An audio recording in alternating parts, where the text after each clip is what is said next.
Ya. Bienvenidos mis hermanos, aquellos que nos estén siguiendo, estén viendo los videos del instituto y las conversaciones, las discusiones que hemos estado teniendo. Le damos una gran bienvenida, un saludo y estamos en una nueva entrega, en la tercera entrega de esta sección de conversando temas teológicos y las implicaciones que tienen en todas las áreas de la vida. Y como siempre, ya por tercera vez seguida, con nuestro pastor William García y con su servidor, ¿no? Un saludo, hermano, ¿cómo está? ¿Cómo ha estado? ¿Cómo ha sentido este tercer ya conversatorio que vamos a emprender? ¿Qué le ha parecido este formato? No, hermano, me siento honradísimo que usted me invite a esta mesa de partir, a comer con usted y a beber con usted y con los hermanos que puedan estar con nosotros, oyendo, escuchando, participando. Gracias, hermano. Excelente. Ha sido una verdadera bendición. Muchos hermanos me han estado hablando por interno, me han mandado mensajes diciéndole que sigamos con esto, porque de verdad que esto es como agua en el desierto, me han dicho algunos, porque estas cosas no se están hablando, o sea, sí se han hablado en muchas partes, obviamente, pero no es la forma en la que se está desarrollando, no es en el desarrollo, las implicaciones a las que estamos llevando nuestra fe, las doctrinas que sostenemos como cristianos, desarrollarlas en todas las implicaciones de la vida. Eso es lo que estamos buscando con estos conversatorios. No es simplemente hacer una especie de clase de teología común en la que te enseñan las declaraciones y tú tienes que creer tal cosa, no, sino que es desarrollarla, verla, sus alcances, sus implicaciones y analizarlas como hijos de nuestro tiempo. ¿En qué sentido quiero decir esto? No en el sentido de que la vamos a interpretar a la luz de nuestra cultura o de nuestro tiempo, sino tomando estas verdades y juzgando nuestro tiempo. Eso es lo que quiero decir como hijos de nuestro tiempo, ¿no? Así, tomar estas verdades y juzgar el mundo, los fenómenos sociales en los que estamos viviendo, ¿no? Esa es la idea por principio, ¿no? Por supuesto que no vamos a abarcar todo, porque es imposible en este espacio, no se puede hacer, pero de a poquito se va haciendo, y de a poquito vamos aumentando el discernimiento con los hermanos, las discusiones, etcétera, etcétera, ¿no?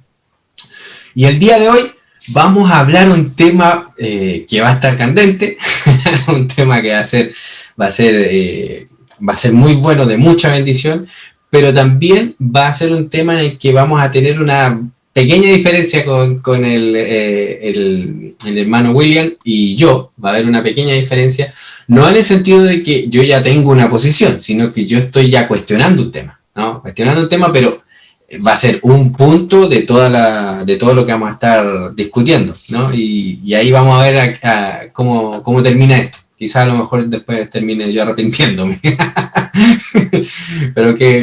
pero que sea lo que el Señor quiera, ¿no? Vamos a tratar, como bien dice el título del video, acerca del hombre. ¿Qué es el hombre? ¿No? ¿Cuál es su propósito? ¿No? ¿Por qué existe y por qué no? Preguntas que nos podríamos hacer para meramente especular, pero como somos cristianos y como creemos en la Escritura, no nos hacemos esas preguntas, ya asumimos que Dios nos creó con un propósito, ¿no? El de ejercer dominio sobre la criatura y dar gloria a Dios, sirviéndole bajo su ley, bajo su voluntad, para gloria suya, ¿no? Eso es lo que vamos a estar tratando en este momento. Y inicio la primera pregunta, porque esta va a ser la dinámica en este sentido, ¿no? Vamos a lanzar una pregunta y la vamos a intentar de responder desarrollando a la luz de las escrituras, ¿no? La primera, por supuesto, y fundamental, básica. ¿Qué es el hombre? Pastor William, por favor, respóndanos a esa pregunta. ¿Qué es el hombre? Bueno, el hombre es un ser, o el ser mejor creado a imagen y semejanza de Dios. Y mucho se ha dicho ahora en qué consiste esa imagen y semejanza. En qué el hombre es semejante a Dios. Y se ha dado multitud de respuestas, con toda una variedad, un rango de posibilidades. o un rango de funciones entonces para el hombre en tanto que es imagen y semejanza de Dios. Pero básicamente eso, en principio eso, el hombre es imagen y semejanza de Dios nuestro Señor. Esa es la distinción del hombre con respecto a las demás criaturas. Cuando observamos los pasajes de la creación, solamente al hombre se le da ese honor, ese privilegio de ser imagen y semejanza de Dios. Claro, pero ¿qué quiere decir imagen y semejanza en el hombre? ¿No? Yo he llegado a la conclusión, y aquí yo sé que vamos a estar de acuerdo, pero aquí se va a empezar a ver una pequeña diferencia quizás de inicio, pero no lo creo, ¿no? Pero aquí yo lo que quiero es crear la discusión, quiero crear la discusión, pero para la gloria de Dios, por supuesto, no para que gane un partido una posición o la mía, ¿no? Pero la imagen de Dios en el hombre, y para esto he usado una palabra que la estoy desarrollando en mi comunidad, o un concepto, que es materialismo, ¿no? ¿En qué sentido materialismo? En un sentido definido no como lo que es corpóreo, ¿no? Porque, por ejemplo, las leyes de la lógica, que son incorpóreas, son, digamos, inmateriales, son totalmente materiales en este sentido. ¿En qué sentido? Que son operativas, que existen, que son, ¿entienden? No se pueden negar, tienen existencia, se operan con ellas, se piensa con ellas, ¿no? Y se juzga con ellas en muchas ocasiones, ¿verdad? Entonces, en ese sentido, la imagen de Dios en el hombre no es algo que tiene en su parte inerte o su parte espiritual el hombre en abstracción del cuerpo, ¿ya? Sino que la imagen del hombre, la imagen de Dios en el hombre es su capacidad de ejercer dominio, señorío sobre la creación, juzgándola, sometiéndola, llevándola, por supuesto, a los pies de Cristo, como debería ser, siempre debería haber hecho el hombre desde el inicio, pero es muy, digamos, práctica, muy operativa, y no es algo de que nos parezcamos en el sentido de que compartamos el ser de Dios con Dios, o sea, que compartamos su ser con nosotros, sino que es una capacidad que tenemos de emular a Dios como Señor de la creación, ¿verdad? Como esto lo vemos inmediatamente en Génesis capítulo 1, ¿verdad? Cuando Dios empieza a crear los cielos y la tierra, empieza a separar, empieza a juntar, a separar, a nombrar, a darle un propósito, ¿no? Y luego vemos cómo Dios crea al hombre, a su criatura especial, a la criatura más, digamos, sublime de la creación, al hombre, lo crea a su imagen, con dominio sobre las criaturas. ¿Para qué? Para que el hombre emule a nivel de criatura al creador, en este sentido, de ejercer dominio, de unir, separar, operar, ¿me entienden? Y eso es lo que yo veo, que es la imagen de Dios en el hombre, y no tanto algo como, por ejemplo, he escuchado en el seminario en el que estudié, por ejemplo, a mí me enseñó mi profesor que la imagen de Dios en el hombre se hallaba en el alma. Y esto no es una idea que era anecdótica, porque ese profesor simplemente lo creía, sino que esto es algo que hasta mismo Juan Calvino lo dice, que la imagen de Dios está en el alma y no en el cuerpo. ¿Qué opinión le merece sobre esto, hermano? Bueno, muy apegado a la corriente escolástica y al racionalismo, sobre todo en las escuelas romanas. Se enseña que la imagen de Dios es el raciocinio. Entonces ya es más apegado a la escuela escolástica, más apegado al pensamiento aristotélico. Es la imagen de Dios, el raciocinio. Uno se pregunta ahí, entonces el hombre puede ser más racional que los ángeles. porque los ángeles no dice la escritura que son creados a la imagen de Dios. O los ángeles definitivamente no son seres racionales, porque de los ángeles no se dice que son creados a la imagen de Dios. O no hay absolutamente ninguna capacidad de ningún racionamiento, ningún animal puede distinguir que 1 más 1 son 2. Ningún animal puede contar hasta 1, 2, 3 por lo menos, solamente el ser humano.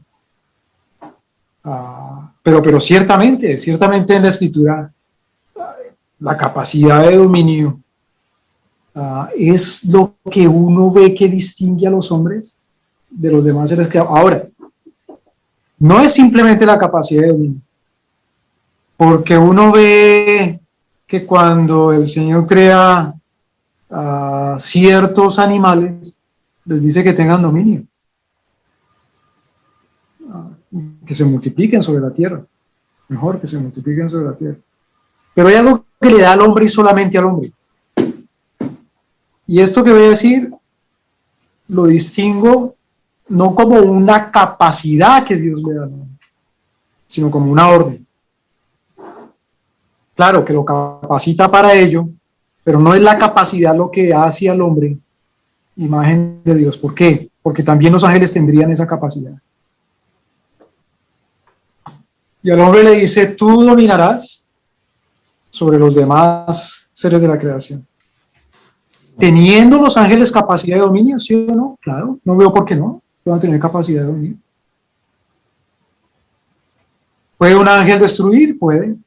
¿Puede un ángel edificar? Puede. ¿Puede un ángel plantar? Puede plantar. ¿Puede un ángel cuidar? Puede cuidar. ¿Puede un ángel tomar dominio? Claro que toma dominio. Los demonios toman dominio sobre las personas. Pero solamente al hombre le da como mandato. Es decir, es un privilegio. Ese privilegio es lo que hace al hombre ser semejante a Dios nuestro Señor. Imagen y semejanza. Con base en ese mandato entonces y ese privilegio, entonces sí se le dota al hombre ciertas herramientas. Herramientas de carácter cognitivo, porque Adán es creado ya siendo conocedor de las cosas. Herramientas de carácter epistemológico, porque a Adán se le crea con la capacidad de seguir conociendo las cosas y seguir entendiendo. Y herramientas de carácter técnico. En el sistema psicomotriz, tal vez lo más admirable del ser humano, lo más admirable no del ser humano por ser humano, por naturaleza, sino lo admirable de la creación del ser humano, es la máquina manual, la capacidad locomotriz de moverse, que no es solamente moverse a través de regiones llanas, porque el caballo galopa mejor que el hombre, sino de moverse por regiones agrestes. Cuando uno ve en las escrituras que claro, los carros de combate no eran muy útiles en la montaña.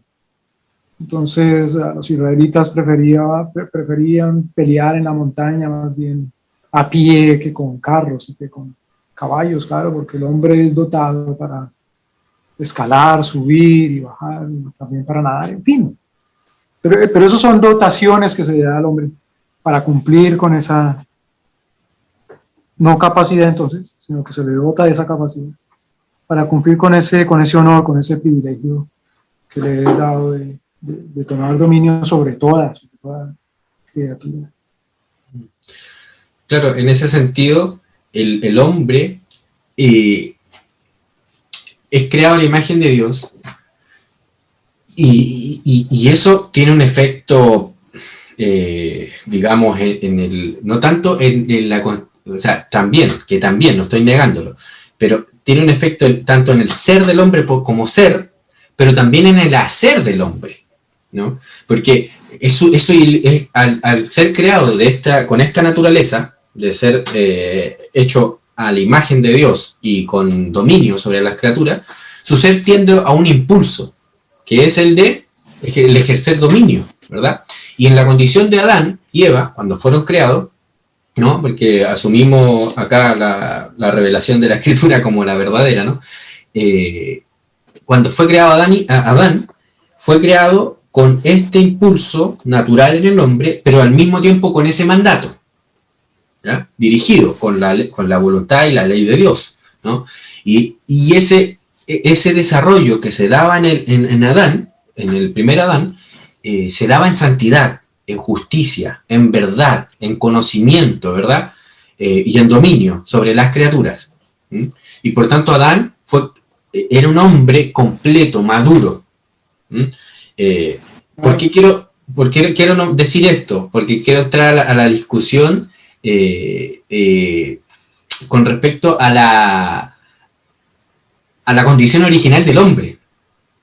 Porque estamos, o sea, hasta decir basta de rodeados de una cosmovisión que asume que el estado original del hombre es el pecado, la corrupción, lo que decía Thomas Hobbes, el hombre es un lobo para el hombre, ¿no? Y de hecho la justificación básica para mantener un orden brutal como lo es el Estado, es que sin Estado el hombre se estaría matando sobre el hombre. Entonces quisiera tocar este punto en particular, de que el hombre fue creado en justicia, en verdad, en santidad, en conocimiento y, por supuesto, con dominio sobre las criaturas. ¿Qué dices al respecto, man? Sí, definitivamente. ¿Cómo es que el hombre fue creado de la manera como nuestro Señor lo hizo ya completo? Un ser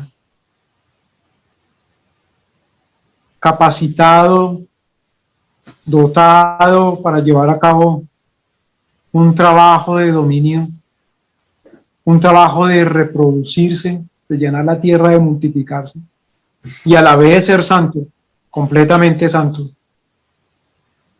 Si por otro lado asumimos que tal vez la reproducción no es una cosa santa, o que el tomar dominio no es una cosa santa, o que el conocer las cosas, no digamos las cosas ya trascendentales o fundamentales de la vida, lo que en filosofía llaman metafísicas, ¿no? Las fundamentales, sino conocer las cosas de la tierra común y corriente, conocer la lluvia, conocer la humedad, ¿cómo puede ser que esas cosas puedan ser santas? Pues sí, claro, ¿cómo no? No solamente pueden ser santas, sino lo son. La reproducción es santa, el tomar dominio es santo, el conocer las cosas es algo santo, el llamar nombrando con la boca las cosas según la característica que esas cosas tengan, hacer un trabajo de nomenclatura, pues, es santo. Llenar la tierra no es solamente cosa de reproducirse, sino que es cosa de movilizarse, es poder viajar, es una cosa santa. Me viene a la mente algo, hermano, cuando Flavio Josefo, habla de la longevidad del hombre antiguo. Dice, sí, ciertamente, los antiguos vivían la longevidad que las Sagradas Escrituras dicen, 800, 600, 900, 700 años. Y dice Josefo, bueno, eso pasaba por dos cosas básicamente. Primero, por el tipo de alimentación que tenían, y segundo, por ser hombres santos. Pero Josefo dice una cosa tercera que es muy interesante, dice, por eso aquellos hombres podían cumplir esa función de explorar el mundo en aquellas distancias, trabajos exploratorios, porque su vida y su salud, su longevidad les daba esa capacidad. Entonces, interesante que Josefo lo dice, lo cita en el caso de hombres santos. Claro, la capacidad de comer es algo santo. La capacidad, me dices tú, Josefo, de viajar también y de explorar. Claro, si quiero cumplir ese mandamiento del Señor de llenar la tierra. No puedo pretender, bueno, tener hijos solamente, pero tampoco puedo pretender que mis hijos se queden aquí alrededor mío como en una Babel, sino que tienen que extenderse por la plenitud del mundo. Entonces sí, la imagen de Dios en el hombre es ese mandato, y ese mandato, por supuesto, está bendecido, está enriquecido, lo vemos, en la capacidad que Dios le da al hombre de llevar a cabo tal obra, tal actividad. Como dice usted, la imagen de Dios en el hombre es una actividad. Para terminar esta intervención, hermano, hay dos cosas, por ejemplo. En Efesios capítulo 1, dice Pablo que el hombre que Dios hace lo que hace en el hombre para alabanza de la gloria de Dios, ¿no? Para alabanza de su gloria. Pero luego dice también, para el hecho de que el hombre mismo sea para alabanza de su gloria. O sea, no solamente que lo ha predestinado para la alabanza de su gloria, sino dice para que seamos para la alabanza de su gloria. O sea, el ser del hombre, que el hombre sea lo que sea, y por lo tanto, en lo que es el hombre cumplir la función del hombre es la alabanza de la gloria de nuestro Señor. Llegar a la plenitud de la vida es cumplir aquel mandato de tomarás dominio. Claro. Por supuesto, ahora tenemos que definir qué es tomar dominio. Si es aquella obra que simplemente dice, ve tú y esclaviza las cosas y ya, o esclaviza a la gente. Pero más bien es tratar las cosas y la vida y a la gente según la ley de Dios nuestro Señor. Es decir, cumplir toda justicia. Pero antes de pasar al dominio, antes de eso, terminemos el concepto de la imagen de Dios, ¿no? La imagen de Dios en el hombre. ¿Quiere decir esto que el hombre tiene una continuidad en el ser de Dios con respecto al ser del hombre? Esto es, para que veamos la idea que quiero decir. ¿Puede el hombre ir escalando en el ser, llegando a ser un ser más sublime, más superior de lo que fue creado, en una especie de escala en el que va subiendo en dignidad, por decirlo así, en su ser, y así podemos ver una especie de escala o de jerarquía entre los hombres, en los que hay algunos más, como por ejemplo la idea de los griegos, ¿no? De que había una especie de escala de ser, y habían dioses que en realidad habían sido hombres anteriormente, pero debido a sus virtudes, debido a sus proezas, a sus viajes, ¿no? A todo lo que hicieron, sus hechos heroicos, llegaron a convertirse en dioses, ¿no?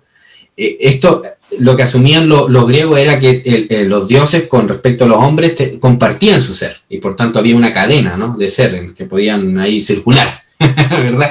La pregunta es, ¿la imagen de Dios en el hombre nos da la idea de que existe esta continuidad entre el hombre y Dios en cuanto a su ser? Es que la única manera de tener una idea cierta, certera, mejor, de qué es Dios es la idea bíblica. Cuando hablamos de Dios, solamente podemos hablar del mismo ser si nos referimos a aquel ser que la Biblia dice este es Dios. Porque en el pensamiento griego, romano, en el pensamiento pagano en general, la idea de Dios y la idea del hombre son casi que mezcladas. Por ejemplo, no recuerdo cuál historiador cita, creo que era Josefo, no era Josefo, no recuerdo cuál. Dice de Vespasiano, que cuando Vespasiano ya viejo o viejo para los términos de aquella época, enfermo, mejor, sentía que se moría. Decía él entre en serio y entre jocoso, chistoso, decía, ya me estoy divinizando, me estoy haciendo más Dios, porque esa es la idea, ¿no?, pagana, griega, romana, de qué es ser hombre y qué es ser Dios. Como que ser hombre es ser un poquito Dios y ser Dios es ser un poquito hombre. Precisamente los primeros apologistas cristianos se burlaban del concepto pagano de Dios diciendo, son meros hombres, son unos dioses humanados, unos humanos divinizados. Entonces, claro, con esa idea, o yo soy, con esa idea, vale lo mismo decir que entre más hombre soy más Dios.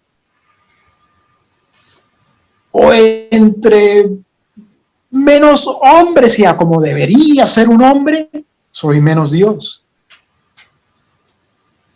Entre más hombre, según la imagen de hombre, más parecido a Aquiles, más parecido a Eneas, más parecido a Hércules, pues, estoy siendo como Dios.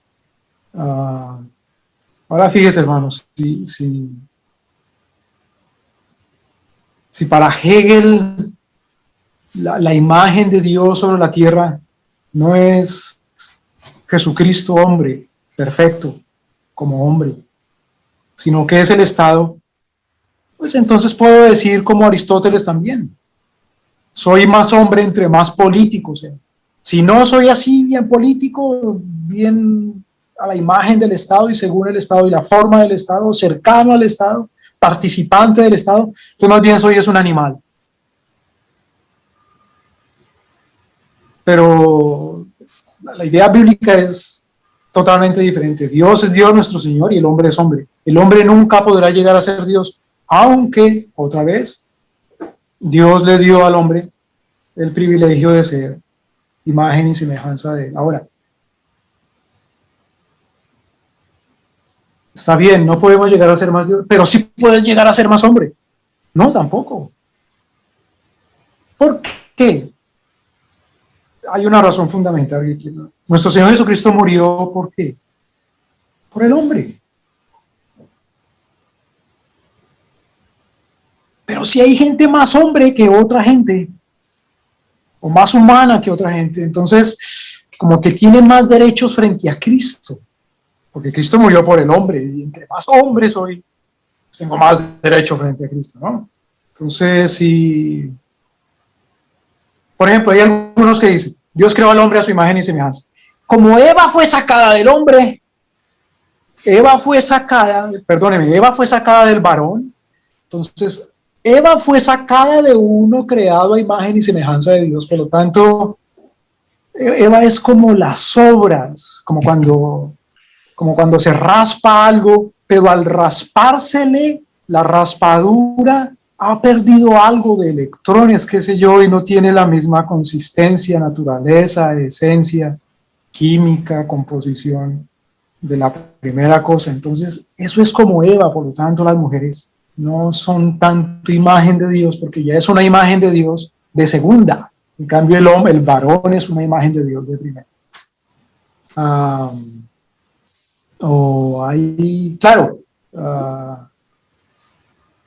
por ejemplo, me viene a la mente que Jonathan Edwards criticaba el concepto que tenían los romanos de sí mismos como nación o como grupo humano, como comunidad, porque para los romanos, por ser ellos descendientes de Eneas, prácticamente son más o menos descendientes en algún linaje de los dioses y por lo tanto son más dignos que el resto de la humanidad y por lo tanto son llamados a tomar dominio sobre, no como dice nuestro Señor, los animales, en fin, sino sobre las demás naciones.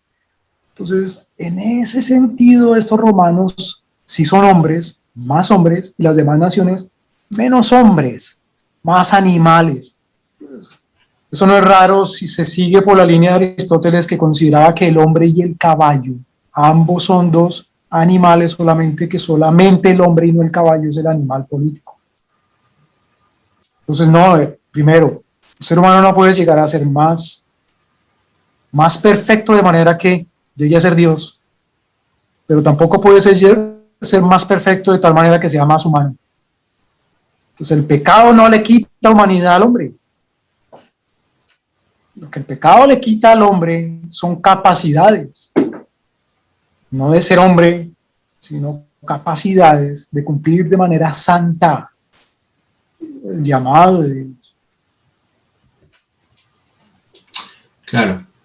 Ya dejando en claro esta idea de que el hombre es un ser creado, por supuesto, nunca va a poder traspasar esa, entre comillas, barrera de la divinidad, porque es una criatura, ¿no? Y por tanto debemos todo lo que debemos pensar respecto al hombre siempre va a ser en el nivel de criatura, ¿no? Su santidad, su justicia, su conocimiento, todo va a estar siempre a nivel de criatura.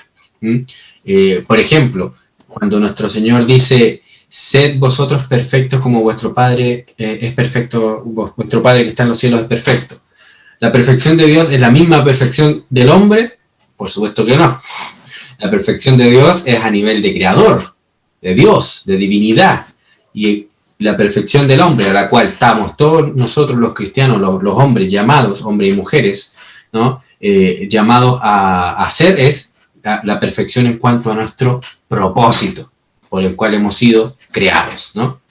En ese sentido, entonces, la pregunta es: ¿cuál es el propósito que Dios le ha dado al hombre? Que más o menos ya lo hemos estado respondiendo, y ahí empezar a definir el propósito, el alcance de este propósito, los límites de este propósito, etcétera, etcétera, ¿no? Entonces vamos a desarrollar o a responder la pregunta: ¿cuál es el propósito del hombre, hermano? Bueno, el propósito del hombre es tomar dominio en justicia de las cosas que Dios le ha dado al hombre. Ahora, Pablo lo llama de esta manera, dice: alabanza de la gloria de su gracia en el amado. Luego decir, para alabanza de la gloria de su gracia en el amado, Pablo dice, para que seamos, o sea, nosotros mismos, alabanza de su gloria. Y luego dice otra vez: por eso habéis sido sellados con el Espíritu hasta la redención, para alabanza de su gloria. Entonces, claro, otra vez, hermano, otra vez. Entonces, somos creados para la alabanza, o sea, todos somos creados para que seamos músicos capaces de tocar la guitarra o el arpa o la lira. Pues somos creados para la alabanza. Es la cosa del vocabulario y del glosario que se aleja, que se va alejando. Pero el Señor dice: ¿por qué me llamáis Señor? No hacéis lo que os pido. No cumplen mis mandamientos. Entonces, el propósito del hombre. El propósito del hombre es cumplir el mandamiento de Dios nuestro Señor. El mandamiento de Dios nuestro Señor, bueno, claro, el Señor Jesucristo dice: y este es el mandamiento, que creáis en aquel que ha sido enviado, que es creer en Dios nuestro Señor, que creáis su palabra. ¿Cuál es la palabra de nuestro Señor? Es su mandato. Entonces otra vez volvemos a lo mismo. Es cumplir la palabra de Dios. Si queremos decir en otras palabras, cumplir toda justicia. Cumplir toda justicia es cumplir con el mandato de Dios. Cumplir toda justicia es cumplir con el llamado de Dios. Cumplir toda justicia es cumplir con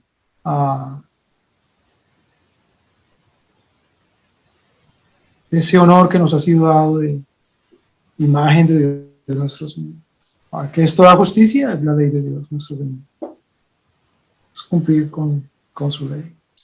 Claro, en ese sentido nosotros, como explicábamos al principio, al ser creados a la imagen de Dios, con dominio sobre la tierra, y si analizamos esta jerarquía que se ha dado en Génesis 1 y 2, la jerarquía es Dios como creador absoluto, soberano, ¿no?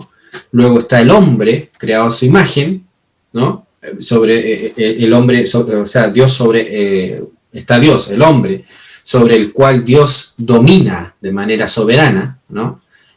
Sobre el hombre, pero que también convoca, llama, y lo crea para esto, para ejercer dominio sobre la creación, ¿verdad? La que está a sus pies. Por tanto, está esa jerarquía, Dios, hombre, creación, ¿entienden? Y esa jerarquía está toda gobernada, como bien lo decía usted, hermano, por la voluntad y la ley de Dios. Por tanto, toda la creación, cuando glorifica a Dios, cuando da gloria a Dios, por ejemplo, el Salmo 150, versículo 6, el último versículo, el último salmo, que nos dice, todo lo que respira, alabe a Jehová, y ahí está abarcando toda la creación. Cuando dan gloria, lo que están haciendo es cumpliendo el propósito por el cual fueron creados. Por ejemplo, en Génesis 1 se nos dice que el sol y la luna fueron creados ¿para qué? Para que el sol se enseñorease en el día y la luna se enseñorease en la noche. ¿En qué sentido? Que diera luz, ¿no? dieran luz y al mismo tiempo dieran gloria al cumplir con su propósito a Dios. ¿Entienden? Entonces, en ese sentido, es muy práctico esta idea de dar gloria a Dios y por ser práctico, por ser algo que se hace, no es tanto el ser, sino el hacer. Por tanto, como es un hacer, tiene que estar definido, ¿entienden? Tiene que estar gobernado, definido, limitado, y ahí es la pregunta. ¿Por qué estándar, por qué regla es que debe ser gobernado el propósito del hombre? ¿Por qué regla, por qué estándar es limitado el gobierno del hombre? ¿No? Porque esto lo quiero citar, o sea, lo quiero mencionar, debido a que cuando pensamos en el concepto de dominio, ¿no? Ya los cristianos empiezan así como cuando los gatos ven algún peligro y se le erizan los pelos así, se le separa la cola así, se le erizan. Así reaccionan muchos cristianos cuando se les habla acerca del dominio, ¿no? Y de que estamos llamados a ejercer dominio, como que, ¿qué quieres tú? Algunas veces me ha pasado, ¿no? Yo no lo estoy inventando, me ha pasado que cristianos me han dicho, ¿pero qué? ¿Tú quieres ser Hitler? ¿Tú quieres seguir a un Hitler, seguir a una Alemania nazi? ¿Qué me quieres decir tú con esto? Entonces, sería bueno aclarar qué es el ejercicio del dominio y bajo qué principio está guiado, gobernado, legislado, por decirlo así, limitado, ¿verdad? Esto es importante definirlo debido a que la gran mayoría, si es que no... la práctica mayoría del cristianismo en Hispanoamérica está rechazando la doctrina del dominio. Son muy pocos los que lo están sosteniendo en el sentido ya más consciente o promoviéndolo, ¿no? Sino que la gran mayoría, cuando piensan en el dominio, dicen, no, esto es doctrina de Satanás, ¿no? O lo peor que aún, que me lo he encontrado mucho en literatura de carismáticos, de los carismáticos, que han tomado esta idea del dominio, del dominionismo, y hombres como Cash Luna, como Guillermo Maldonado, en sus libros, me he visto citas que yo digo, ¿qué está pasando acá? Toman esta idea del dominio, del dominionismo, pero para sus propósitos, ¿no? Para esos propósitos diabólicos que tienen ellos, ¿no? Entonces mi idea es preguntarle a usted, hermano, ¿cómo es esto del dominio y bajo qué cosa está gobernado? ¿Bajo qué principio está limitado el hombre? ¿Puede el hombre ejercer dominio sobre otro hombre? Preguntas como esa, ¿no? El dominio en la escritura o el señorío en la escritura está fundamentado sobre el servicio, sobre el trabajo en servicio. Al contrario, el dominio, digámoslo así, no en la ciudad de Dios, sino en la ciudad del hombre, si hablamos en términos de Agustín, como por decirlo de alguna manera. El dominio, en términos paganos, está fundamentado sobre la fuerza. ya sea la fuerza física o la capacidad de manipulación. Por ejemplo, cuando uno le pregunta a una persona que no tanto, por lo menos en este tema es llevado por el pensamiento bíblico, ¿qué es liderazgo? Está de moda, ¿no? En los seminarios, una de las materias tan importantes de la materia del seminario como soteriología es liderazgo. Entonces, y ve uno el término o el concepto de liderazgo, dice, liderazgo es la capacidad de hacer que otros hagan lo que uno quiere. Y yo que pensaba que el liderazgo es un don del espíritu. Y yo pensando en Burrayo. Entonces, en la escritura, si hablamos de dominio, si hablamos de señorío, de señorear, más bien es cuestión de servicio. Cuando nuestro Señor Jesucristo, por ejemplo, dice, sobre lo poco fuiste fiel, sobre lo mucho te pondré. Ha demostrado ser fiel en servicio a Dios, entonces se le pondrá sobre mucho. No después de un tiempo, sino que ya es puesto sobre mucho. También dice, según su capacidad de fe se le ha dado. O de una manera mucho más explícita, dice el Señor, no seáis como los príncipes de las naciones, dice en un lado los príncipes, en otro lado dice los gobernadores de las naciones, en un lado dice los reyes, perdón, en otro lado dice los gobernadores, basileos, los reyes, o no seáis como los arcones, gobernadores, que no buscan sino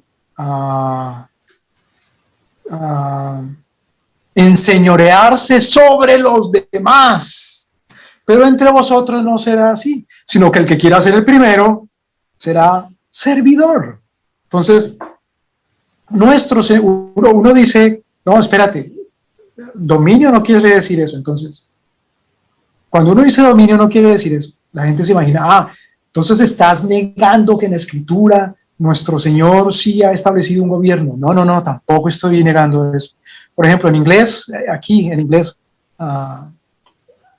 cuando nosotros, hermanos, criticamos tanto, hablamos bien santamente en contra del Estado.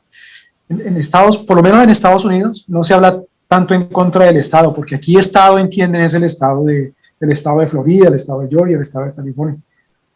Cuando nosotros hablamos de Estado, más bien aquí la gente entiende eso en términos del gobierno, government. Entonces a mí me dicen, entonces usted está en contra del gobierno, pero si Dios establece el gobierno en la Escritura. Sí, yo entiendo que Dios establece el gobierno, pero en la Escritura gobierno es esto, dominio es esto, reinar legítimamente es aquello, sojuzgar es esto otro. Entonces, ¿qué es tener dominio? Dominio en la Escritura es primero tener dominio sobre el pecado, no sobre los pecadores necesariamente, sino sobre el pecado.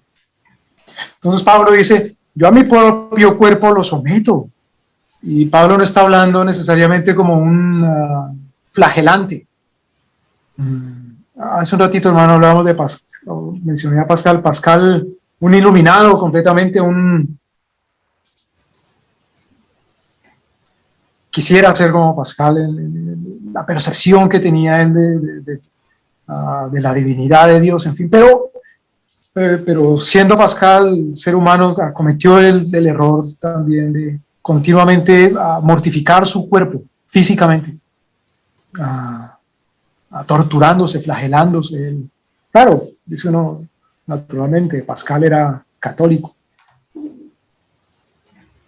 pero Pascal decía, es que esto lo hago para tener dominio sobre mi carne, sobre mi pecado. Entonces, Pascal, ese es el dominio sobre el cuerpo que nuestro Señor quiere para que tengas dominio sobre el pecado. Que te saques un ojo para no ver lo que no tengas que ver, o como Orígenes, o no recuerdo si era Clemente que se hizo castrar, o yo no sé si fue él mismo o alguien lo hizo por él, para tener dominio sobre el pecado, sobre la carne. ¿Es eso lo que quería hacer Pablo? No, es tener dominio sobre el pecado, es negarse a sí mismo. Entonces cuando Pablo dice ah, que pongo en mortificación mi carne, y bueno, gracias a Dios John Owen nos enseñó qué es la mortificación del pecado. La mortificación del pecado es la lucha que tiene el hombre en sometimiento a Dios sobre la tentación, sobre el demonio, sobre el mundo, más que la mortificación ya de la carne física. Ahora, puedo trasladar esta mortificación sobre mi pecado, puedo trasladarla al tomar dominio del pecado de los demás. No, tampoco puedes tomar dominio, excepto que tomes dominio sobre los pecados de los demás, ahora sí mediante la ley de Dios. Y la ley de Dios solamente me permite tomar dominio sobre el pecado de los demás, ya sea mediante el Evangelio, predicando el Evangelio que es el que vence los pecados, el Evangelio que trae arrepentimiento. O si se me da el privilegio de ser juez, soy juez de pecadores, porque no puedo ser juez sobre justos, eso es alguna contradicción, ser juez y condenar a los justos. Pues como soy juez, me digo que este debe ser el impuesto, digo que te tienes que vacunar, o si no, no puedes viajar, no. Hace poco, hermano, leímos que en Israel ya están implementando, hoy estamos aquí en marzo 14, 2021, están implementando ya una cartilla de vacunación en Israel, porque más de la mitad de la población ya ha sido vacunada. Entonces, un pasaporte de vacuna, no solamente para salir y entrar del país, sino que si quieres alojarte en un hotel, entrar a un restaurante, entrar a un cine, te van a hacer la vida difícil si no estás vacunado, te van a poner otros mandatos o condiciones, qué sé yo. Entonces tengo el permiso de esto porque Dios me llamó a tener dominio y para eso Dios estableció jueces sobre la tierra. No, a menos que sea yo un agente del diablo, puedo tomar así dominio de las demás personas, prohibiéndoles viajar, comer, tener, hacer, decir, comer, tomar. Porque el único instrumento de dominio que tengo sobre las personas es el Evangelio, no otro, nada más. Y sobre el criminal, el único instrumento de dominio que tengo, y solamente sobre el criminal, en las cosas que la Biblia dice que son crímenes, no en las cosas que la Biblia no dice que son crímenes. Si soy juez y solamente con las respectivas condiciones que la Escritura dice. Entonces, eso es tomar dominio. Ahora, ese es un dominio limitado, primero, a mí mismo, como pecador, domino mi pecado. Segundo, domino el pecado de los demás. Pero sobre esa base, ahora sí entro en dominio sobre las demás cosas. Es decir, entro en dominio ya del cuerpo físico, en dominio de la naturaleza, de la creación y de todo lo demás. De todo lo demás que es legítimamente objeto de dominio. Ningún ser humano es objeto de dominio, en otras palabras, sin excepción. Aún los hijos sobre los cuales dominan sus padres, es un dominio muy limitado. No solamente limitado en lo que se puede hacer con los hijos que están bajo nuestro dominio, sino limitado en cuanto al tiempo. ¿Cuánto tiempo puedo tener yo dominio sobre mis hijos? Y tercero, limitado en cuanto a que el dominio que los padres ejercen sobre los hijos es precisamente con el objetivo de que los hijos dejen de estar bajo el dominio de sus padres y sean libres prontamente. Me encanta este trato que le estamos haciendo a la antropología, porque yo recuerdo cuando estudié teología en la facultad, era estudiar un ángel. O sea, ¿qué quiero decir con esto? Era estudiar un ser que no tenía relación con la creación, ¿no? Porque, por supuesto, no había que dar la idea de dominio, ¿no? Y la idea de dominio está con todo lo que tiene que hacer el hombre con respecto a la creación. Y como mi facultad era dispensacionalista, usted sabe, nuestro futuro, y ojalá pronto nos vayamos de este mundo y no tengamos nada que ver con este mundo. Hermano, pero usted me permite ahí una acotación, por favor, un paréntesis, ¿me permite? Sin embargo, en el seminario, en los seminarios, en la mayoría, aunque no no se reconozca como una doctrina importante de la Escritura fundamental el llamado del ser hombre, del llamado al ser humano para ejercer dominio. Sí se concibe en los seminarios el llamado de los pastores a tomar dominio sobre la iglesia. Sí. Y de eso se hace toda una, no solamente una doctrina, sino una forma de vida. Una apologética. En donde uno puede, uno puede decir que básicamente la vida cristiana consiste en el dominio que los llamados a ser el clero ejercen sobre la iglesia, y la vida cristiana consiste en ponerse bajo el dominio del clero. En eso consiste la vida cristiana básicamente. Ya las otras cosas, someter el pecado bajo muerte, eso ya lo admito que es parte de la vida cristiana, pero ya es secundario, ¿no? El vivir como cristiano en el hogar, lo admito también, pero eso ya es como terciario. Y todas esas otras cosas dependen del dominio que tú reconozcas del clero sobre ti, y del dominio que tú reconozcas, ya que tú eres llamado a ser el clero, que tú tengas sobre la iglesia. Eso sí, doctrina totalmente extraña, ajena a la Escritura. De hecho me hizo recordar este paréntesis que hizo usted, un caso de un hermano que yo no lo conozco, ni siquiera sé qué es lo que hacía. Parece que tenía un ministerio de apologética, no sé, en realidad no sé, pero lo pillé en las redes sociales, en Facebook, que lo comentaban otros y lo compartían otros. ¿Y qué es lo que le pasó a este sujeto, a este hermano? Que debe ser, es un hermano, pero yo no lo conozco en realidad, ni me acuerdo su nombre, ni sé qué es lo que hacía. Pero parece que tenía un ministerio, algo así como relacionado con la apologética. Resulta que cayó en pecado, en algún pecado, no sé cuál, porque tampoco me interesa buscar cuál pecado era. Resulta que se arrepintió, pero reconoció su pecado, pero con ello reconoció que ya no podía seguir con el ministerio en el que estaba haciendo. Puede ser legítimo, sea lo que sea, ya, hasta ahora estamos bien, o sea, no hay problema. Dejó su ministerio debido al pecado que él consideró que debía dejarlo porque su pecado lo anulaba, no sé, algo así.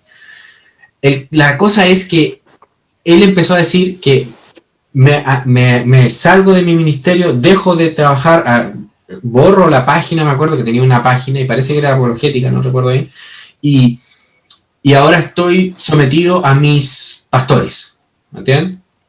Sometido a mis pastores en disciplina. Hay toda una teología detrás de eso, ¿no? Y lo que yo vi, hermano, y fue impresionante, esto en relación a lo que usted recién vio, que un montón de hermanos alabándolo, o sea, diciendo, ¿en qué sentido? De que esto es como una especie de agua en el desierto, que un hermano reconozca su pecado y se someta a los pastores. ¿Qué es lo que está pasando aquí? ¿Cuál es la dinámica de esto? ¿Qué es lo que hay detrás de todo esto?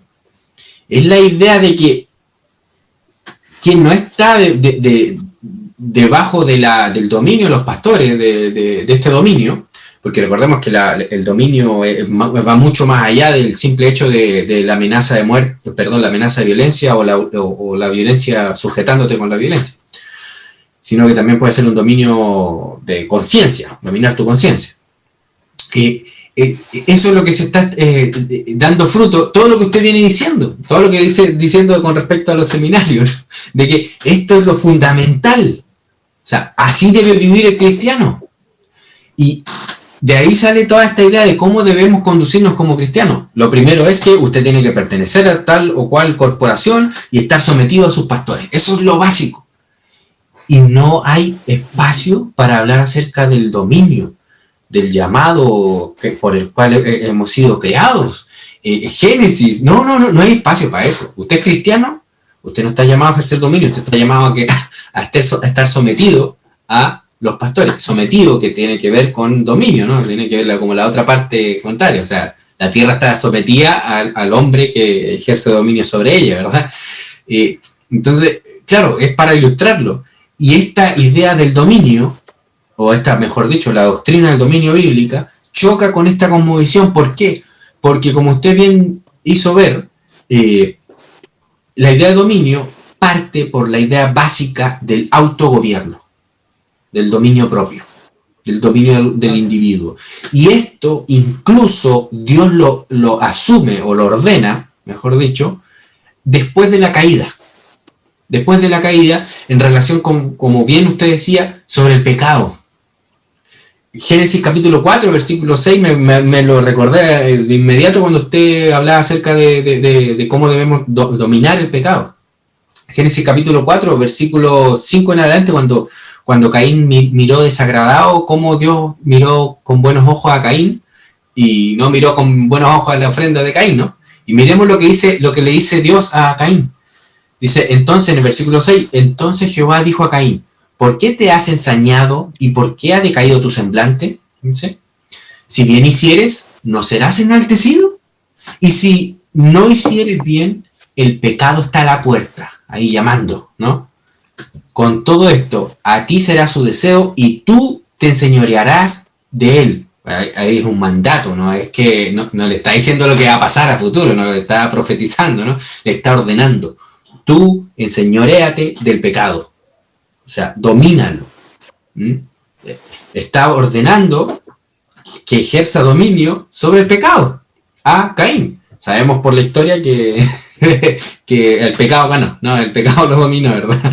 Eso ya lo sabemos por la historia. Pero esto es como para ilustrar el hecho que usted está nombrando de que el hombre, su primer llamado es con respecto al dominio, a la doctrina del dominio, es al dominio propio, al autogobierno, cosa que predicó el apóstol Pablo hasta el final de sus días, según el libro de los Hechos, que dice que terminó predicando sobre el reino de los cielos y el dominio propio, ¿verdad?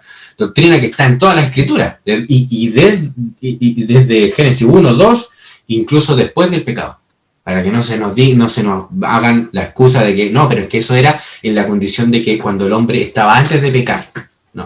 No, se nos sigue ordenando este mandamiento, a tal punto de que el ejemplo de Génesis capítulo 11, cuando el hombre quería unificarse, reunirse, no quería llenar la tierra, sojuzgarla, ¿no? Viajar, salir lejos y dominarla, como usted decía con respecto a Josefo, no quería eso, sino que querían la seguridad de la ciudad, ¿no? De la torre, de la seguridad del Estado, ¿no? Que esa promesa que da el Estado. ¿Qué es lo que hizo Dios? Confundió a toda la humanidad. ¿Para qué? Para que por las buenas o por las malas cumplieran el propósito por el cual habían sido creados. Y para eso usó la tecnología del lenguaje. Le dio distintas lenguas para que hablaran cosas distintas y no se entendieran entre ellos y se entendieran solamente entre los que hablaban el mismo lenguaje, para que se dividieran, ¿no? Eso tiene implicaciones importantes, ese texto, con respecto al unitarismo estatal que estamos sufriendo las naciones actuales, ¿no? Bueno, no sé si quieres decir algo más con respecto a este punto, si no pasamos a otro. Bueno, hermano, me parece muy importante que precisamente cuando uno tuerce un concepto, en este caso el concepto de dominio, no solamente queda uno con el diccionario dañado, no solamente es un problema lingüístico, no solamente definimos mal dominio cuando creemos que dominio es en la escritura, no solamente definimos mal reinar como hombres, cuando pensamos que el dominio o el reino es dominar sobre otros seres humanos, sino que atrofia esa capacidad del hombre según la imagen y semejanza que Dios nos dio. Entonces, primero, si creo que el dominio que el Señor me manda es tomar dominio sobre los demás, dejo entonces de tomar dominio de las cosas como debería tomar dominio. Primero. Segundo, me estoy haciendo un esclavo del pecado. porque el solo hecho de querer, aun si no lo hago todavía, pero pretender tener dominio sobre los demás, esa pretensión es lo que nuestro Señor dice en el 10º mandamiento: no codiciarás, porque para codiciar al burro del vecino, no que el vecino sea un burro, sino codiciar el asno que el vecino tiene, o codiciar la mujer del vecino, para pasar del deseo al hecho, tengo que entrar a tomar dominio sobre las personas abusivamente y de sus cosas de las personas abusivamente. Entonces, comienzo a vivir como un pecador, caigo yo mismo bajo el dominio del pecado. Y tercero, cuando someto a las personas bajo mi dominio, las incapacito para que esas mismas personas tomen dominio a su vez, libremente, de las cosas que Dios les da. Por ejemplo, si yo entro a tomar dominio de las cosas de las personas, pues las personas ya no pueden disponer de las cosas para la gloria de Dios. Ahora, claro que nuestro Señor Jesucristo dice: hombre, le están pidiendo una prenda de vestir, denles la vestidura completa. ¿Qué es mejor? ¿Que le quiten la vestidura o que le quiten la vida? Le están pidiendo ir caminar una milla, 1 kilómetro, camine 10 kilómetros con ellos. ¿Qué es mejor? ¿Perder el cuerpo, perder la vida?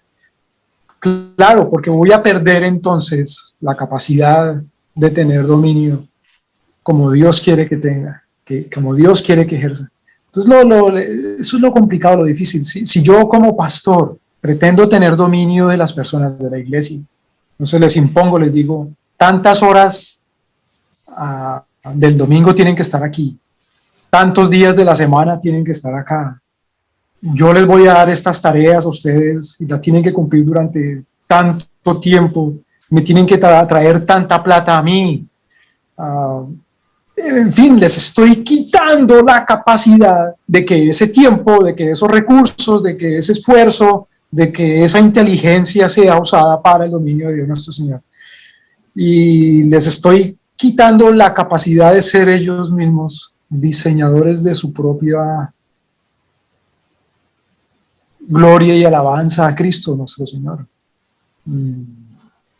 Claro, bien dice el apóstol: para eso Él dio apóstoles, profetas, enseñadores, para que todos lleguen a la estatura del Hijo. Entonces, en lugar de facilitarles o enseñarles o encaminarles o mostrarles la manera de tomar dominio bajo la ley de Cristo, en lugar de mostrarles, me enseñoreo sobre ellos, pues esa es la infantilización, esa es la inmadurez.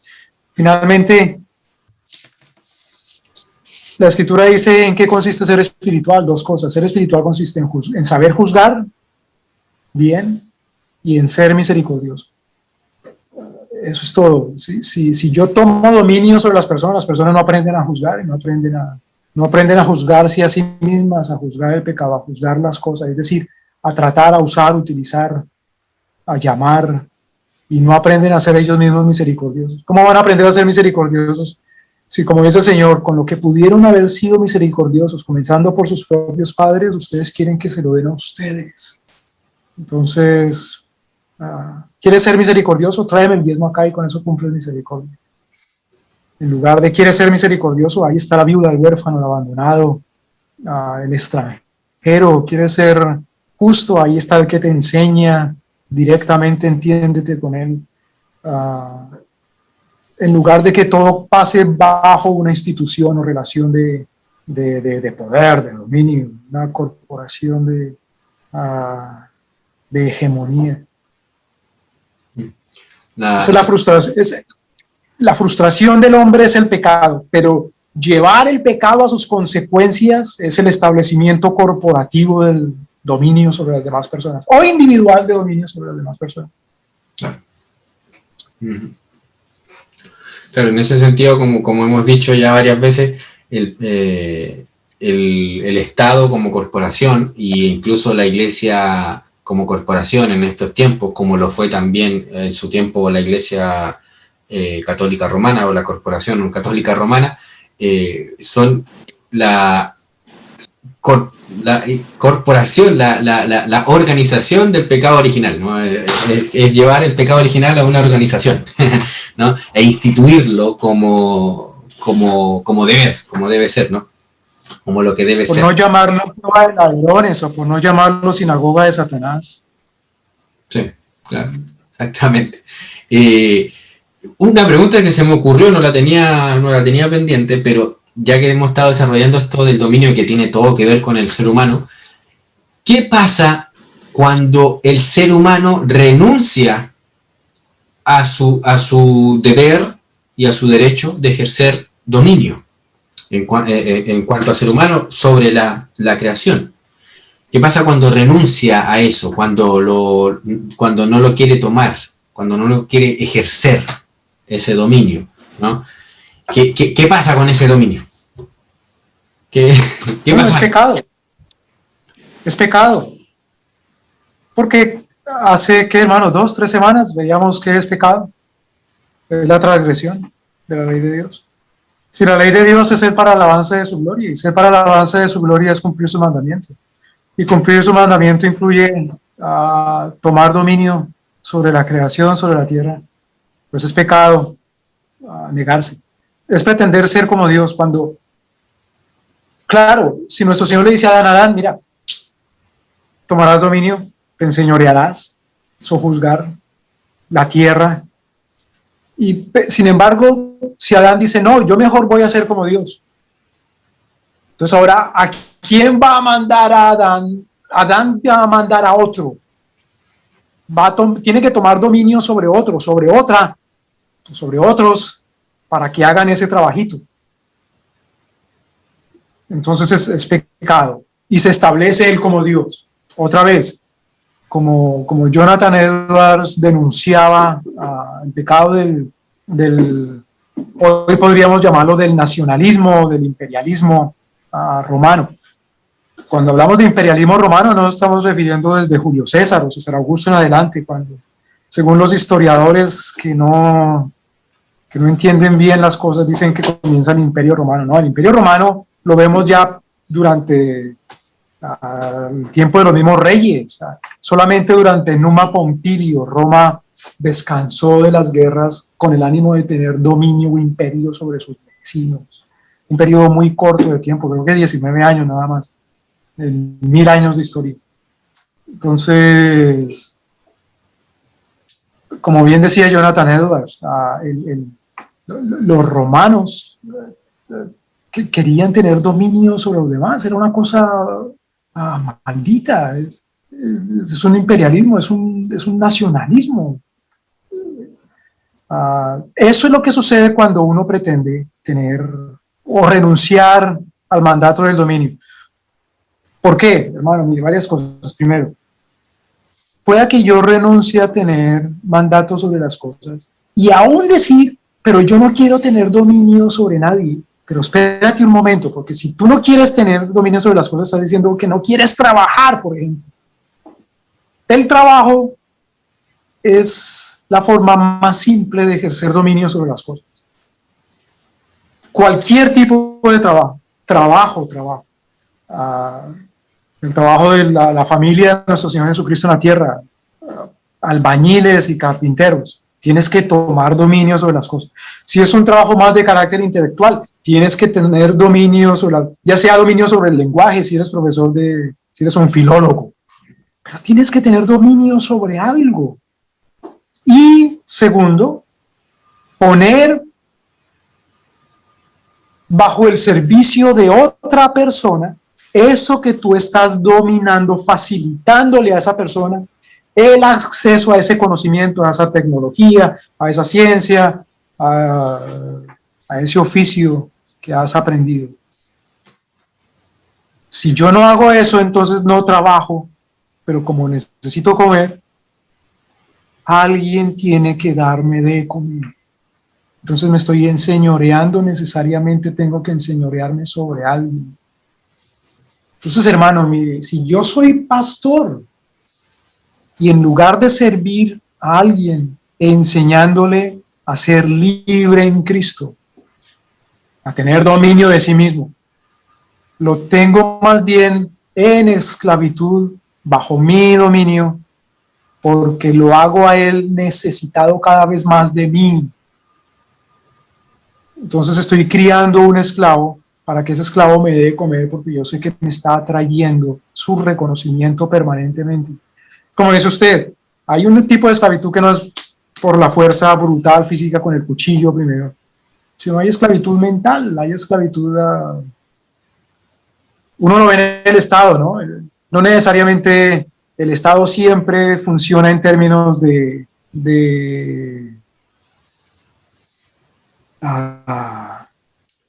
Escipión el africano queriendo tomar Cartago a la fuerza, sino en la forma de Catón, por ejemplo, queriendo vivir él con los impuestos de los romanos. Entonces es otra forma de ejercer dominio sobre la gente.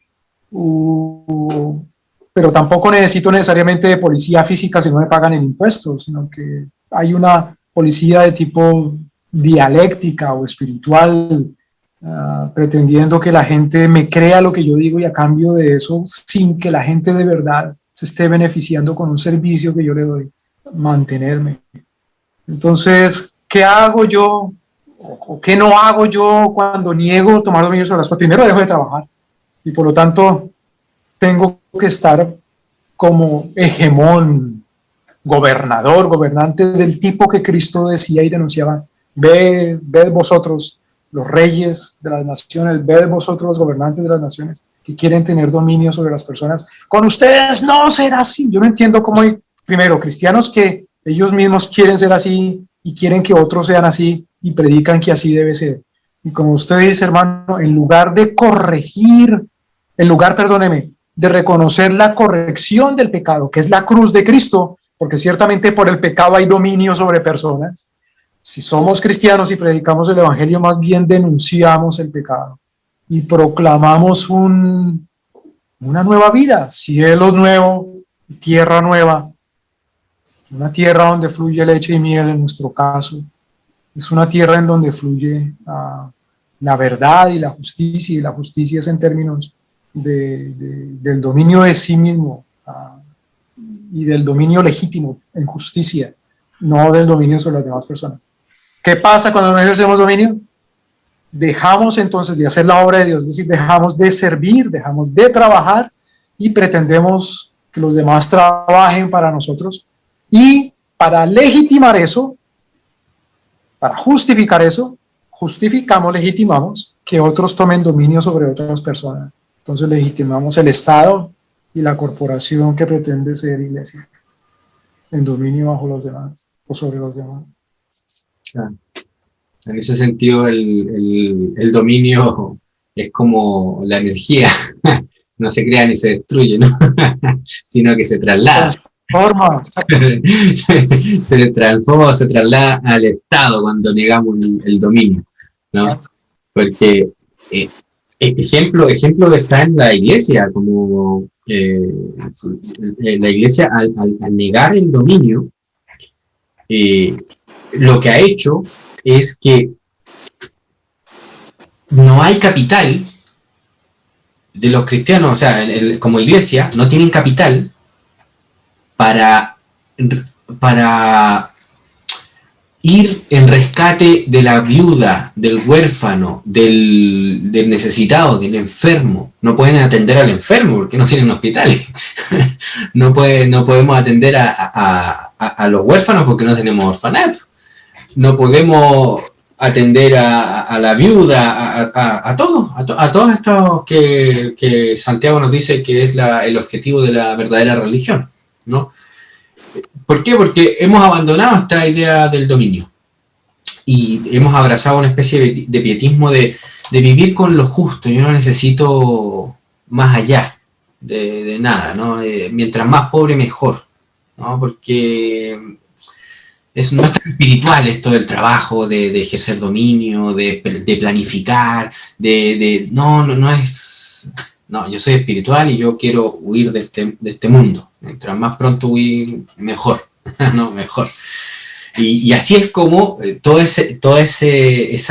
esa concentración de dominio, de poder, se ha trasladado al Estado, y el Estado es el que hoy en día está ofreciendo la salvación práctica, la salvación, la salud, por decirlo así, a la viuda, al huérfano, al enfermo, al pobre, y está yendo en rescate por ellos, pero ¿a qué precio? Al precio de nuestra libertad. Pero ¿en qué sentido de libertad? Porque también hay que definirla, porque la libertad no es simplemente la libertad. No, la libertad siempre es totalmente operativa, es la libertad de y la libertad para, no una libertad así abstracta. No, yo soy libre del pecado, de la muerte, del pecado y la muerte que se enseñorean sobre mí para obedecer la ley de Dios, ¿no? Ves que es una libertad de y una libertad para. No, es que solo Dios tiene la libertad en su ser, así, en su totalidad. Él puede decir yo soy libre, él puede decir libre en sí solo, porque Él es, ¿no? Pero nosotros siempre vamos a tener una libertad de y una libertad para, ¿entiendes? Con un propósito y de una cosa. Entonces, en ese sentido, como hemos renunciado a nuestra libertad y a nuestro deber de ejercer dominio, pues la hemos perdido. En ese sentido, en términos prácticos, ¿no? La hemos perdido, y la iglesia hoy en día, si quisiera llevar a cabo, o mejor dicho, obedecer este mandato de Cristo, de ir en rescate de la viuda, del huérfano, del enfermo, pues se va a ver con un gran obstáculo, que el Estado no se lo va a permitir. No se lo va a permitir, porque no tiene licencia. Porque, ¿cómo es eso que tú quieres ejercer medicina sin mi permiso, sin mi supervisión, sin mi cartón, así, o sin mi licencia? No, pues, no puedes. Y fijémonos que el ejercicio de la medicina y de la salud es una parte del dominio, pero no se le puede ejercer sin el Estado. Entonces los cristianos hoy en día están diciendo, cuando alguien presenta la doctrina del dominio y que debemos ejercer dominio, ¿cómo se espantan? ¿Pero cómo es eso? Es por eso, porque tienen la mentalidad de que el Estado es el que tiene el dominio absoluto, ¿no? De hecho, hasta existe un concepto, sobre todo en Estados Unidos, aquí también existe en Chile, el concepto de dominio eminente, que es la atribución del Estado, que se da a sí mismo por constitución, porque él le dio la gana de dárselo, los políticos se dieron la gana de dárselo, que es la de que el Estado tiene derecho de expropiar tu propiedad cuando lo estime necesario, cuando la ley lo estime necesario, cuando el Estado lo estime necesario, ya sea por guerra, por necesidad, etcétera, etcétera, ¿no? Y eso lo hace todos los días a través de los impuestos, ¿no? A través de los impuestos, que ahí se ve la cara clara del dominio inminente, de cómo hemos perdido el dominio sobre nuestra propia propiedad, y nosotros simplemente estamos teniendo lo que tenemos, lo tenemos casi como prestado, ¿no? Así como que cuídalo según los términos del Estado, si no te lo va a quitar, ¿no? Por ejemplo, recordar algo, un vehículo, si uno tiene un vehículo hoy en día y no paga la patente y anda en las calles, el Estado te lo quita. Y te lo quita. Entonces, en realidad no es tu bien. En realidad tú lo estás arrendando. En términos últimos, ¿no? Uno puede decir, me compré este auto, pero oye, en realidad, debido a la circunstancia en la que estamos viviendo, en realidad tu auto no es tuyo. No es tuyo. ¿No? Entonces, en ese sentido, vemos cómo el negar la doctrina del dominio tiene unas consecuencias gravísimas, y lo que engendra en última instancia es el Estado Moloch, el Estado totalitario, el Estado Dios en la tierra, ¿no? Que es creación de esta perversión del ser humano, ¿no? De pervertirse en el sentido de perder su camino, su propósito, porque el hombre fue creado para ejercer dominio. Entonces, al momento de rechazarlo, no es que deje de ser humano, sino que él entrega las manos para las cadenas, para encadenarse. Él entrega sus manos, tome aquí, encadénenme, voluntariamente. No deja de ser humano, pero pero tiene en su voluntad el dejar de ser humano. Pero eso por supuesto no es suficiente para que deje de serlo. ¿entiendes? No lo va a dejar de hacer, pero en términos teológicos o prácticos, quiere renunciar a hacer lo que el hombre es llamado a hacer. ¿Entiendes? Esa es la cuestión. Thomas Hobbes tenía razón en que sí, ciertamente el Estado es la concesión que le dan los individuos a un aparato o a una persona de su propia capacidad o libertad de gobierno. Se lo entregan a él. Pero eso no es el contrato social natural. Ese es más bien el contrato que hace el hombre con el diablo. Cuando Adán hace un contrato con el diablo, Adán lo hace. Hay unos términos, porque uno le dice al otro, haz esto y a cambio recibirás aquello. Y el otro le dice, sí, está bien, lo hago y a cambio recibiré esto. Adán hace el contrato con el diablo, hace alianza con Satanás. Yo hago esto, es decir, no quiero ser hombre, sino que quiero ser Dios. Es decir, no quiero ser imagen de Dios nuestro Señor. No quiero tomar dominio sobre todas las cosas según Dios quiere que yo tome dominio sobre las cosas y adorar a mi Señor así según lo hago bajo los términos y el estándar de su ley. Lo voy a hacer según mi ley y que otros lo hagan por mí porque yo soy Dios. Entonces renuncio a lo que Dios me dio y a lo que Dios quiso que yo sea. Y con eso el hombre se entrega en manos de Satanás. Es decir, Satanás viene a hacerse dominador, hegemón sobre el hombre.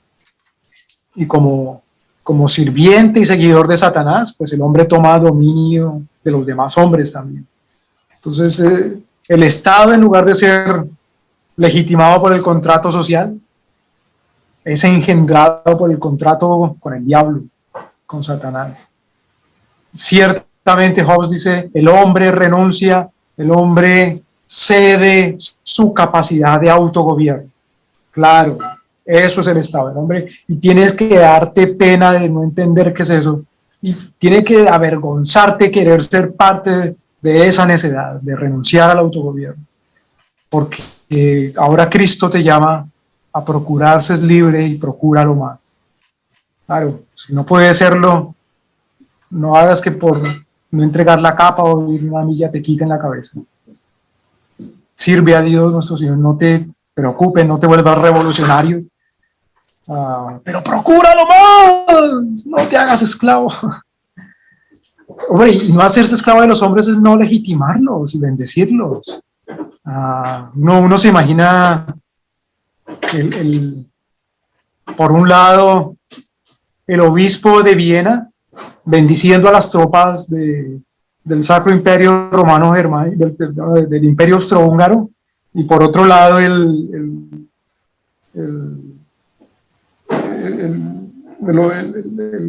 ¿cómo se llama? De Canterbury, el arzobispo de Canterbury en Londres bendiciendo a su vez las tropas y que se encuentren y se maten ahí en la trinchera en Francia, ¿no?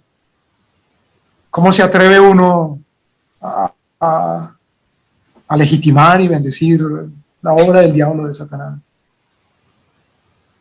¿Cómo se atreve uno a bendecir el Estado? Legitimarlo y meterlo, enseñarlo como una doctrina cristiana. Se han visto cosas terribles. Es en contra de la antropología, porque es la muerte del hombre. Claro. Hace 1 o 2 semanas, hermanos, usted citaba Proverbios 8, el que no sigue, el que abandona la sabiduría, es la muerte. El que abandona lo que Dios le ha dado, imagen y semejanza de Dios, en justicia, es pedir la muerte. Y claro, el Estado es la máquina de guerra, la máquina mortal, la máquina más mortífera. La vida del Estado es la guerra. Y la guerra es muerte. La guerra, claro. Claro. La guerra es muerte. Y no sé qué más podríamos añadir, hermano, porque es tarde, nos hemos tomado harto tiempo y yo aquí en mi país ya van a ser las 4 de la mañana y yo sé que si introduzco la siguiente pregunta nos vamos a ir de lleno, así que yo creo que lo podríamos dejar eh, para la siguiente reunión, responder a esta pregunta en la que vamos a generar una discusión, ¿ya? Vamos a hacer la discusión que hemos tenido, que es la pregunta, ¿es el hombre un alma vestida de carne? ¿No? Yo sé que mi hermano William ya lo hemos tenido, ya discutimos antes, entre bambalinas, este tema, lo hemos hablado, y mi hermano William responde que no, que el hombre es un ser entero, y yo también, ¿no? Pero hay algunas diferencias que vamos a discutir y vamos a estar hablando en el próximo domingo, Dios mediante, y como la primera parte, y después vamos a tratar otros temas a ir siguiendo desarrollando lo que estamos haciendo en estas conversaciones, ¿no? ¿Qué le parece, hermano? Como dijo Chaparrón Bonaparte, me parece formidable. Está bien, hermano. Bueno, eso estaría. Muchas gracias, mi hermano, por estar con nosotros, por poder conversar estas cosas. Y ha sido de verdad una bendición. Ha sido tremendo todo esto, sobre todo a los hermanos que han estado escuchando, porque estos temas, como los hemos estado tratando, no es la realidad. O sea, tampoco vamos a estar falsificando humildad. Estos temas no se están conversando de esta forma en la iglesia. Y esto es fundamental de que se hable. Y que hermanos me digan que esto es como una novedad, la forma en la que estamos tratando estos temas, dice mucho de la condición en la que está la iglesia. Dice mucho, porque estos temas son fundamentales para poder juzgar el mundo. Yo ya estoy cansado, un poco harto de los reformadines que les llamo yo, de vivir en el siglo XVI. O sea, viven ahí y se mantienen ahí y no viven ese tiempo, no juzgan su tiempo, no juzgan las cosas que están pasando en este tiempo, sino que siguen viviendo en tiempos pasados, ¿no? En las glorias pasadas. Y lo peor de todo es que siguen manteniendo los mismos errores de los reformadores. O sea, no han avanzado. No han avanzado nada. Así que eso, pues, hermano. No sé si quiere dar una última palabra. No, hermano, agradecerle a usted otra vez su generosidad, su deferencia, su paciencia. Gracias por su invitación otra vez. Y si Dios quiere, nos encontraremos de nuevo por este medio. Dios quiera, pues. Un abrazo, Dios les bendiga. Chao, chao, mi hermano. Chao, hermano, y a los hermanos, Dios los bendiga.